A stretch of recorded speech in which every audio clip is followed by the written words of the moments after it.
Coucou à tous et bienvenue dans ma cuisine. Alors aujourd'hui, je vous montre comment je fais mes boulettes de viande de bœuf. Voilà, la liste des ingrédients sera dans la barre de description. Si vous voulez, vous avez besoin de ça, jetez un coup d'œil là-bas. Voilà, alors si vous êtes intéressé, restez scotchés.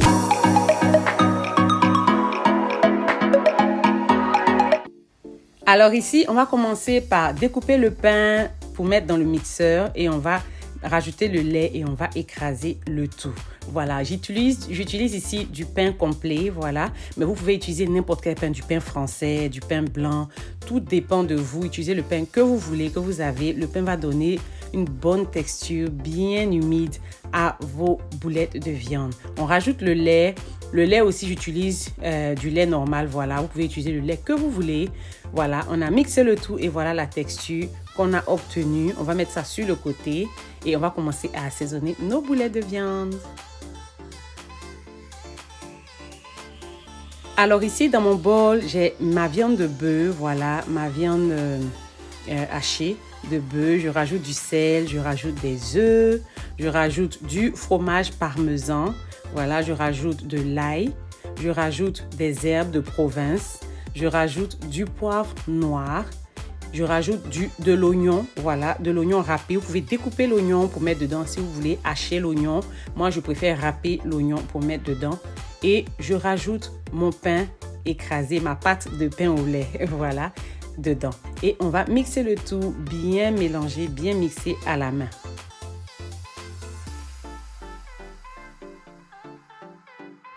Et voilà, pendant que je suis en train de mixer, je me suis dit pourquoi pas rajouter des épices. Donc ici, je rajoute mes épices tout usage. C'est des épices tout usage fait maison. Je partagerai la recette très bientôt. Voilà. Et vous pouvez rajouter des épices de votre choix. C'est comme vous voulez ou pas même, ça dépend de vous. Voilà. Donc ici, j'ai de l'huile. Ici, c'est de l'huile végétale. Je renverse un peu d'huile dans mon plateau et je pommade bien le plateau d'huile parce que quand on va mettre les boulettes dedans, les boulettes de viande dedans, on ne veut pas que les boulettes collent au plateau. Voilà, c'est pour ça que je mets de l'huile dedans. Et le reste de l'huile, je pommade dans ma main. Voilà, et l'huile dans ma main va m'aider à avoir de jolies boulettes de viande. Voilà. Et aussi, il n'y a pas de piment dans mes boulettes, mais si jamais vous voulez mettre du piment dans vos boulettes, l'huile aussi va jouer un grand rôle ici parce que ça sert, c'est comme une barrière, voilà, entre le piment et vos mains. Parce que vous savez qu'on touche le piment à la main, hein. Après les mains, ça brûle et tout. Voilà, donc l'huile dans la paume, en fait, ça va faire que le piment n'aura pas accès à votre paume, donc la main ne va pas brûler après. Voilà, donc c'est une très bonne stratégie aussi. Donc voilà, on a fini avec les boulettes. On va se préparer maintenant pour notre sauce tomate. Voilà, donc ici, j'ai des tomates boîtes. Ce sont des tomates boîtes. Si vous avez des tomates fraîches, c'est super, j'en avais pas, voilà. Donc, j'ai de la tomate boîte, j'ai des poivrons rouges et verts.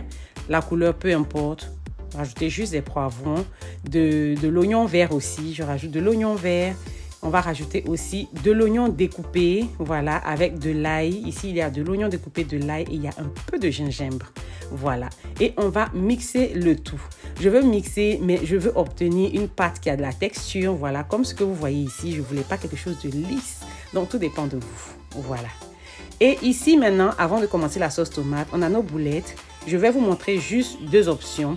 Pour affermir vos boulettes de viande, vous pouvez les faire au four ou dans la poêle. Ici, je mets une partie dans mon air fryer. Vous pouvez, si vous n'avez pas de air fryer, vous mettez au four. Ça fait parfait aussi, voilà. Et l'autre partie des boulettes de viande, on va les faire dans la poêle. Voilà, donc ici, j'ai de l'huile dans ma poêle. On va rajouter les boulettes de viande ici, tranquillement. Et on va fermer la poêle pendant 1 à 2 minutes. Voilà, à feu très doux. Voilà, et après 1 à 2 minutes, on vient ouvrir. On va essayer de tourner les boulettes. Voilà, on va tourner. Et quand on va finir de tourner, on va laisser cuire encore, toujours à feu. Là, maintenant, on peut monter le feu à feu moyen. Voilà, on peut laisser à feu doux, on peut le monter à feu moyen, mais surtout pas à feu fort. On ne veut pas brûler nos boulettes. Voilà.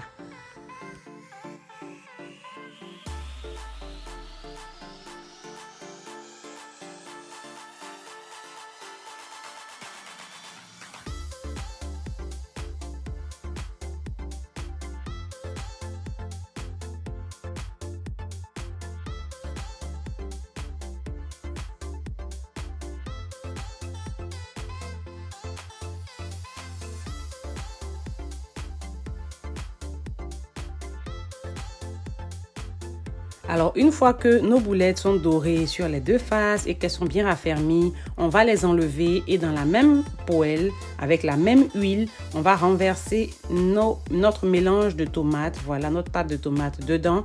On va bien mélanger et on va assaisonner. Un assaisonnement super simple parce que les boulettes sont assaisonnées, n'oubliez pas. Donc, il n'y a pas besoin de faire grand-chose ici. Donc, ici, on va rajouter du sel, on va rajouter du poivre noir. On va rajouter des épices tout usage ou des épices de votre choix. Il n'y a pas de souci. Vous pouvez rajouter aussi des feuilles de laurier. J'en avais pas. Sinon, j'en aurais mis. Voilà. Et on va bien mélanger. On va fermer la casserole. On va laisser cuire à feu doux ou moyen. Entre feu doux et feu moyen. Voilà. Ici, je vous montre la différence entre les boulettes dans l'assiette blanche. Ce sont les boulettes qu'on a fait dans la poêle.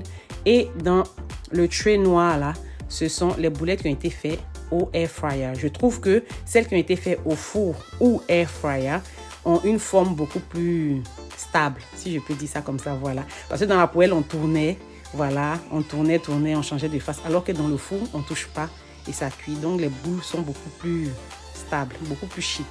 Voilà, mais après, c'est à vous de décider. Donc ici, notre sauce tomate, on est revenu après 45 minutes à peu près. Voilà.